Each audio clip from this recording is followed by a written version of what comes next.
நம்ம ரெட்டினா பார்க்கறதுதான் சஸ்பென்ஷன்ல இந்த ஸ்டீரிங் பாக்ஸ்ல இருந்து வெளியே வரக்கூடிய இந்த ரேக் எண்ட் இருக்கு இல்லையா, அதாவது இன்னர் பால் ஜாயின் சொல்லுவாங்க. இதுக்குள்ள இப்படி இருக்கும் இந்த டைராய்டு எண்ட், இதாங்க இது அந்த பக்கம் இருக்குது.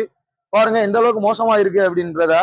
அதே மாதிரி இந்த அவுட்டர் பால் ஜாயின் இதை சொல்லுவாங்க, அப்படின்னா டைராய்டு எண்ட்னு சொல்லுவாங்க. இதுவுமே பாருங்க எந்த அளவுக்கு வீக்கா இருக்குன்னு. இதனால என்ன ப்ராப்ளம்னா உள்ளுக்க வந்து ஒரு கிளங் நாய்ஸ் வந்துட்டு இருக்குங்க, கடக் கடக்குன்னு பள்ளம் மேட்ல ஏறி இறங்குறப்போ. வாங்க அந்த சைடு நம்ம ரீப்ளேஸ் பண்ணிட்டோம். இது எப்படி இருக்கு அப்படின்றத நம்ம பாத்துடலாம். ஆக்சுவலா எப்படி இருக்கணும் அப்படின்றத. இந்த இருக்குது இல்லையா, பாத்தீங்க இல்லையா உள்ள பால் ஜாயின் மாத்தினது எப்படி இருக்கு அப்படின்றது. இது பாருங்க எவ்வளவு லோட் ஆயிருக்கு இங்க. இதை ஆட்டவே முடியாதுங்க. அது மாதிரி வீல் மேல கீழே ஏறி இறங்கும் இல்லையா ஸ்பீட் பிரேக்கர்ல, அந்த டைம்ல ஸ்டீரிங் லிங்கேஜ் இருக்கு இல்லையா, இதுவுமே அதோட சேர்ந்து மேல கீழே ஏறி இறங்குங்க. இது ப்ராப்பரா ஃபங்க்ஷன் ஆகல அப்படின்னா என்ன ஆகும்னா டயரோட இன்னர் இல்ல அவுட்டர்ல வந்து வேர் ஆகுங்க. இதுதான் டோ இன் டோ அவுட்னு சொல்றோம் இல்லையா அலைன்மெண்ட்.